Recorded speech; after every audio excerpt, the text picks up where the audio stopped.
From the beginning, all beings are Buddhas, like water and ice. Without water, no ice.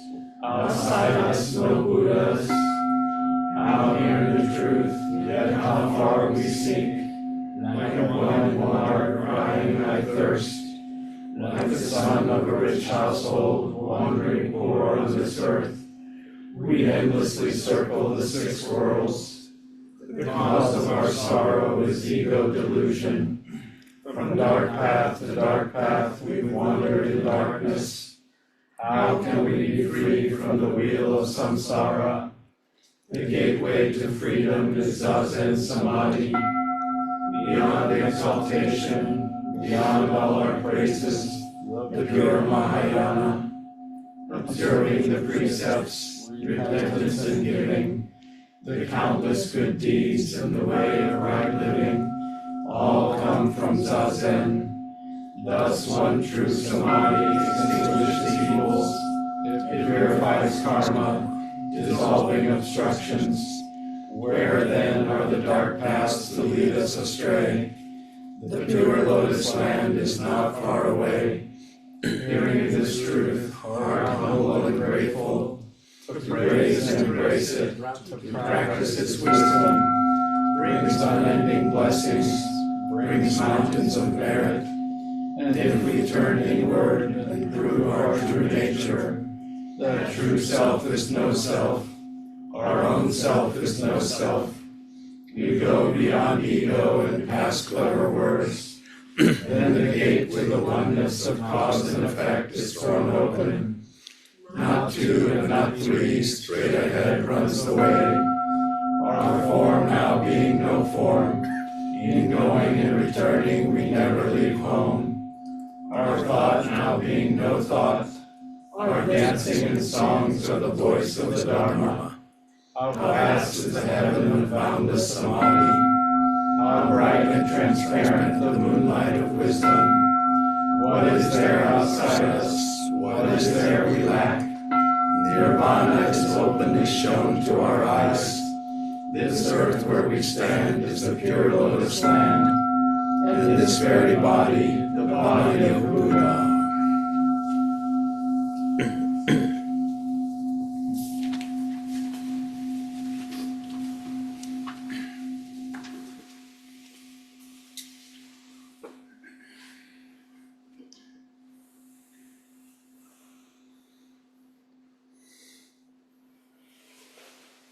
We have been taking this song of Zazen, Wasan. It's like a song of praise or like the Psalms. It's not just a statement of what of the way things are, but it's an acclamation of, oh, how beautiful, oh, how wondrous, oh, how amazing. And it describes aspects of that amazing reality that is at the heart of not just Hakuins, but all the experiences of those who follow the Shakyamuni Buddha throughout the ages. And it's just a matter of just exclaiming in words of wonder and beauty and of praise and of gratitude how great it is. That reminds me of the Christian song, How Great Thou Art, or Amazing Grace, or all of the Christian songs that those of us who were raised in a Christian context know. Praising the one who is the author of all of these beauties in the universe and so on. And so today I'd like to just take the two edges of the sandwich. First line, from the beginning all beings are Buddha. And then at the last line, this very body, the body of Buddha. So what is Buddha? And so that's the first point I'd like to address. The word Buddha comes from the Sanskrit word, the verb is bud, to awaken, to realize, to see, to, by the way, in the Hindu and Sanskrit context, to see is the same thing as to become. So when you see something, like when we say in English, "Oh, I see." That means that you have realized it, you have embodied it. As I was saying yesterday, the fu ni ochiru. It drops on your spleen, and so you become one with it. You embody it. I see. So, in that regard, so what is the Buddha? Bud, the one who sees, the one who realizes. In Chinese, the word that they would use to represent that is the word kan, in kan zeon. It's different from just to see with our eyes of flesh, which is ken, which is just to see things as objects in front of me. But the word kan involves a way of seeing in a way that is bathed with light, seeing from the eyes of the heart in a way that there is no separation between subject and object. So in any case, to realize yourself as Buddha is what the first line offers to us. So the word was first used in history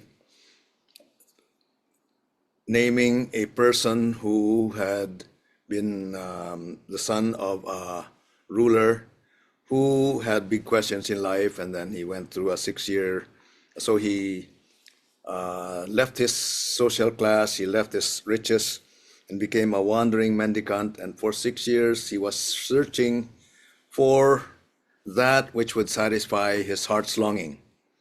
And so after 6 years of that, he finally decided, without any more analyzing and any more grasping, I'll just sit here and open my heart and see what comes.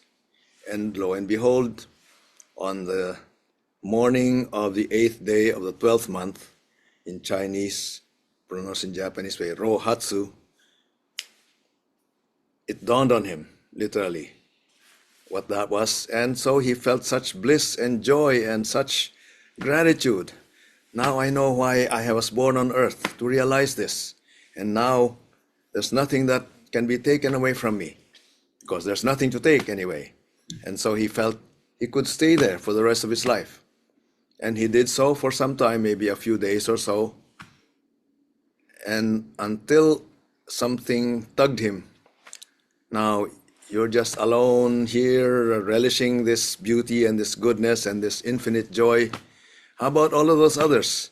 Aren't they also part of yourselves? And so somehow he was moved to realize that this is something that I cannot just keep to myself. I need to share this with the world. And so he did. He left his seat and went to the village and just started mingling among the people in a natural way, without assuming anything, without presuming that he had something to teach them, but just being himself.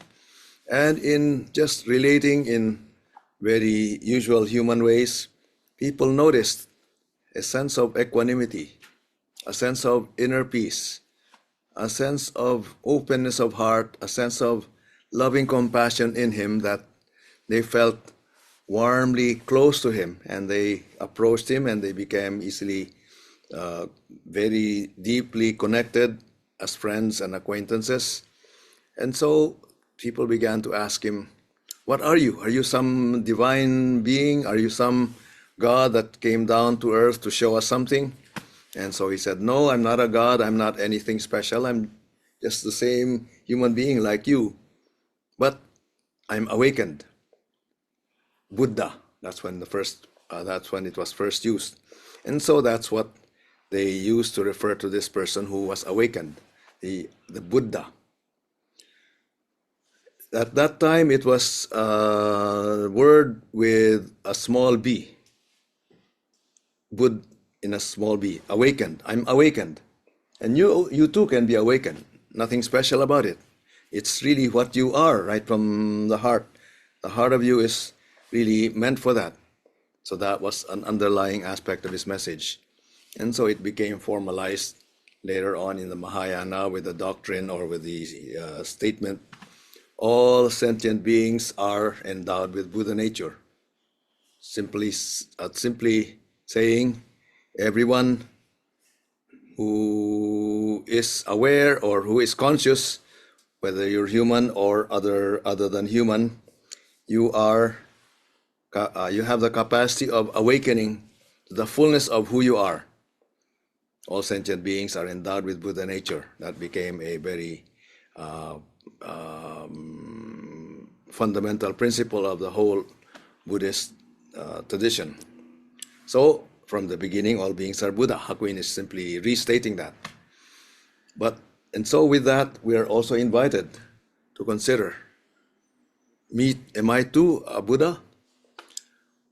Which reminds me, again, this may be a sidetracking, but when our family were staying in Tokyo, our sons, Florian and Benjamin, were 5 and 6 years old respectively, and we visited the Philippines for Christmas, since it was just a 4-hour plane ride.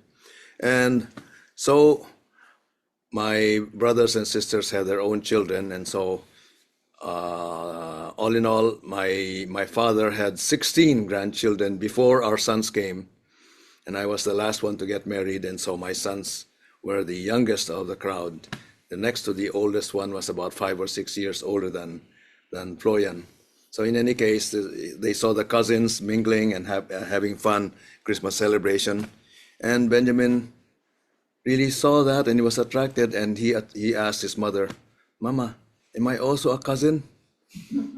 And of course, yes, you are. So join them. You have all of the right and all of the joy that you can have in being one of them. So that assured him that he is also a cousin. And in the same way, each and every one of us is also being told, yes, you too are a Buddha. But how come I don't realize it? And that's where the obstacles to our realizing it have been piled up since our birth and our upbringing and so on up to this stage, which we need to see through so that we can go through all that debris and be able to see that light of our being Buddha also come to shine again. Now, there's more I can say, and I can go through many rabbit patches here, but let me just go back to the point. In history, because he made such an influence and impact on those around him, there were many idealizations that were attributed to the Buddha after he had passed. Oh, he's the great one, the one who knew everything, the one who could, who was so powerful, he could move mountains, he could even move stars, and so on. So all of these very superlative adjectives came to be attributed to the awakened one. And there were about 32 of them if you count them in the early scriptures, and then later on they got to be added with another 80 characteristics, super characteristics of the Buddha, who was just an ordinary human being, and yet he was such a wonderful human being that he had all of these qualities. And so anyway, the Buddha was idealized and idolized and even regarded as some deity out there who could send some meritorious power to help people in different kinds of need and so on. So anyway, the Buddha came to be put up on a pedestal, and later on in the Mahayana, the question came, well, even before the question was already being asked, what did the Buddha realize that made him a Buddha? And again, without going into all of the details, there was a Buddhist practitioner, philosopher around the 2nd century called Nagarjuna, who also had a deep experience of that awakening that the Buddha did, and he tried to articulate it in philosophical terms, and so he came up with the term shunyata. What the Buddha realized was this shunyata, this world in which zero reigns. Shunya in Sanskrit is zero. And there's one tradition that says that it was the Indians who discovered zero. But there's another tradition that says it's the Greeks and so on. So anyway, that's a historical debate that can be delved into, but without going into who was the first one. In any case, that zero was a very, very crucial principle in mathematics that held all of the integers together, the positive and the negative, and it is that zero that bound all things together. It is in that zero where everything was connected and out of which everything arose. And so in that regard, that shunya was precisely where the Buddha opened his heart to and realized, I am here, I'm this. And thereby in realizing that shunya, that zero-ness, shunyata, then what he realized was precisely that each and everything in this universe is not what it seems to be as objects, but they are really part and parcel of what each and everything else is. That reminds me of a physics lecture, but then I'll go into another sidetrack here, of a Jesuit who studied at the Advanced Institute of Learning where Einstein had been, and he came to our university in the 1970s when I was still teaching there, or was it early 80s, and he was a newly minted professor, so he gave his inaugural lecture on some basic points of his worldview that he learned from his studies in Princeton. And so he began by taking a drink from the glass of water that they had provided for him.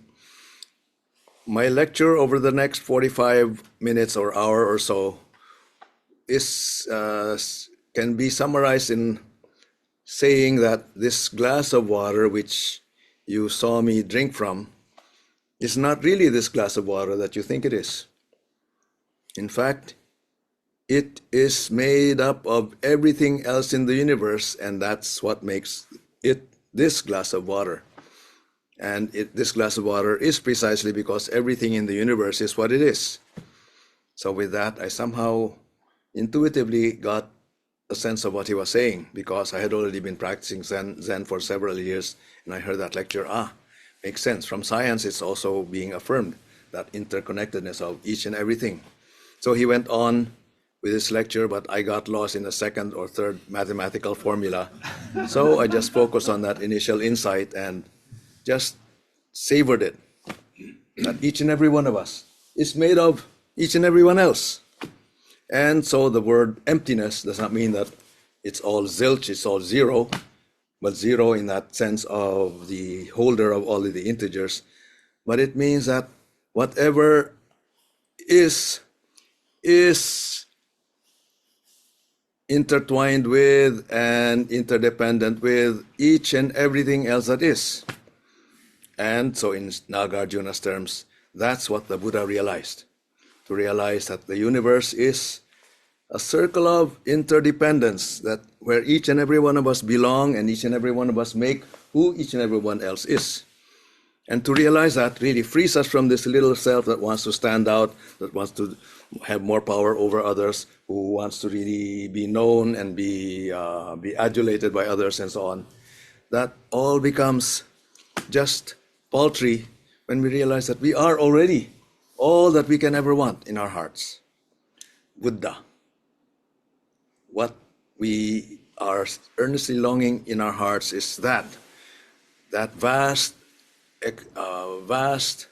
wide expanse, that infinite horizon of our interconnectedness with all, that fill our hearts with joy and fill our hearts with peace and fill us with gratitude at just being. So, and yet, when we try to express it, we can only express it in different ways that somehow seem to be opposite in terms of their concepts. Anyway, I won't go into the musings on emptiness. There are loads and loads of literature based on that, just reflections on the meaning of emptiness. And if you'd like some books, I can recommend them to you. One of them is called The Emptiness of Emptiness. Even that emptiness that you think is a concept that you can rely on has to be emptied out and brought back to this reality. Anyway, the main point here is, what is Buddha? So they associated the term Buddha with what the Buddha realized, namely that infinite, boundless realm that makes us who we are. And so to realize that already precisely is what gives us that joy that this life on earth that I have been granted in being born here is something that I can now give to others to help others realize that same reality and be liberated from their struggles and suffering based on this ego consciousness that blocks our view of that. Hakuin says it well, the cause of our sorrow is ego delusion. When we're clinging to this I, me, mine, I'm bigger than you, or I'm better than you, or I'm more qualified than you, and so on, then that really makes us feel separated from others, and so that causes our own suffering, that sense of wanting to be different, separate, and better, and so on. So when we see through that, we realize we're already there with everyone. Then somehow that gives us that inner peace and acceptance and joy. So when I say during the silence every now and then, there's nothing to achieve, just relax, come home. It's not something that we can get if we strive enough for it, but it's precisely letting go of those attachments, namely my ego wanting to get it, and allowing what is just to be, Buddha. So in a sense, it's bigger than whatever words can say about it, and at the same time, it's already there, more intimate to us than we are to ourselves. And that reminds me of another term from the Hindu tradition, Brahman. So the Buddha, Shakyamuni, Siddhartha Gautama, began his search, and when he saw many people taking so much of their time in the worship of Hindu divinities and so on, he said, oh, they're just being misled. So religion is he didn't say it in the Marxian way, opiate of the people. They're just being deluded and spend a lot of their time in these rituals and so on, but they should actually spend more time in asking, who am I, what is my life all about, and to solve the fundamental question of suffering. So he set aside all of those Hindu traditions and principles. But what he discovered somehow resonates with the core teaching of the Hindu tradition itself, meaning, namely, the notion that everything ushers forth from Brahman. The word Brahman comes from the Sanskrit br. R here is a verb, is a what do you call that? Consonant, vowel. R is a vowel. B-R-H, br, and then if you extend that, a noun form of Brahman is, br is Brahman. And the word br means to go bigger, to increase, that which grows bigger and bigger. Every time you look at it, it's even bigger than what you saw. Brahman is that which is bigger than anything that can ever be imagined. And that Brahman is actually identical with, and it resides in, and is manifested in your Atman, in the deepest self that you are. In my deepest self, who am I? When I can really come home and realize my identity, that's my Atman. That's what is one with Brahman, Atman and Brahman. So there is a Sanskrit word that says that you are, tat tvamasi. You are that Brahman. And that you, if you discover the innermost core of your being, which is your Atman, you realize oneness with Brahman. So that's, before all of the rituals and so on, that's the core of the Hindu tradition that developed in many different forms of rituals and worships and doctrines and so on.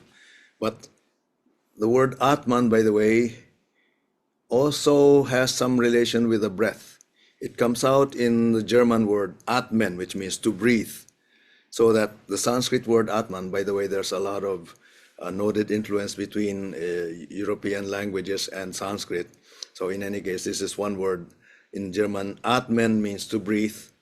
Atem is the breath.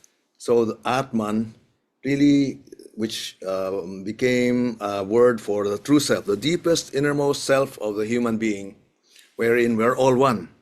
When I enter into my deepest and innermost self, I find that I am interconnected with every other self, just like what we were talking about in the word shunyata. So there is a resonance there, different traditions, but somehow deep within there's that tradition that what you discover in the innermost self opens up to that infinite and wondrous and immeasurable reality that somehow alights in this reality here and now. So when I was studying that, my graduate school was spent studying, well, Sanskrit and Pali also, and some, and of course we had seminars on different Hindu texts as well as Buddhist texts. The term Brahman struck me as very resonant with what I had learned from my own Christian background, what Augustine described about his own life, as I was talking about the Confessions yesterday.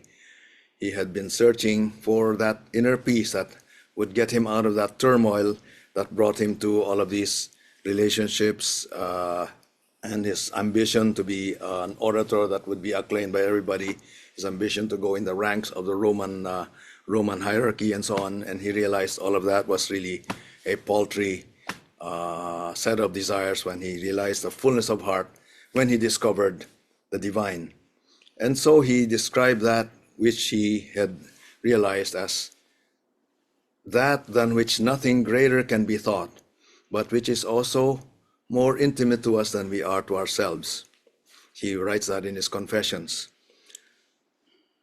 You who are beyond anything we can ever imagine, yet you who are more intimate to us than we are to ourselves, we praise you, or something like that in Augustine's Confessions. So when I heard that, well, here are the Buddhist traditions, the Hindu tradition, and then the Christian tradition. So many differences in their doctrine, rituals, and so on. So they even fight one another saying who's better and so on, unfortunately, because, again, the ego comes in saying, our religion is better than yours.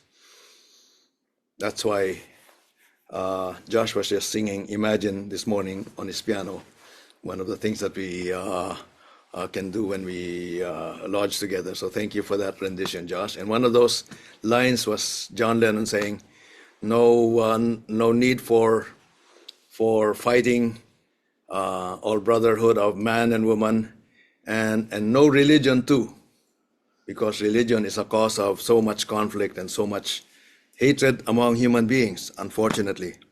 But yet, if you look at the core teaching of these three, there's more, I won't go into other religions, but somehow there is something that tells us deep within, if we go really deep within ourselves, we will find that we are interconnected and interdependent and interrelated with one another, so that we are all kin. And then when we try to express that, it's beyond any verbal expression. So when we use words, one set of words comes out and then another set of words seem to be different from that other one. And so then they try to rival one another and say, mine is better. Just like a finger pointing to the moon, one person looks at the moon from this side and looks, hey, look, that's a beautiful moon. And then another person from over another side of the hill says, but look, yes, you're right, there's a beautiful moon, but look, my finger is right, see? Yours is pointing this way, so you're wrong. That kind of argument that human beings tend to go into. But the point is really to open our heart and just allow that resplendent moon to shine on us. And that's what our Zen practice allows us to do. Sitting here and just opening our hearts to that resplendent moon that shines. So whether you use the term Buddha, you use the term Brahman, which is Atman, or God, as Augustine referred to in his more intimate to us than we are to ourselves, forget the terms. Just sit there and open your heart. And then when you're trying to express what you learned, then maybe you have to use some words that will be helpful to others. And so we need to have skillful means in using words. So in any case, to conclude, It's an invitation to realize that which will fill our hearts with peace and joy and contentment and love, and which will enable us to really realize that our lives have a very meaningful and very important purpose, namely of sharing that inner peace, joy, that discovery of that infinite reality that each and every one is bathed in, so that we will all cease from our conflicts and we will just live with one another, valuing each one. And so how different the world would be. I was telling Josh also this morning that I once gave a talk somewhere, I don't remember, and I had this similar conclusion. And then, well, what a different world this would be. Imagine a world like that. And then the word imagine came up. You may say I'm a dreamer. And then I began to sing, but I'm not the only one.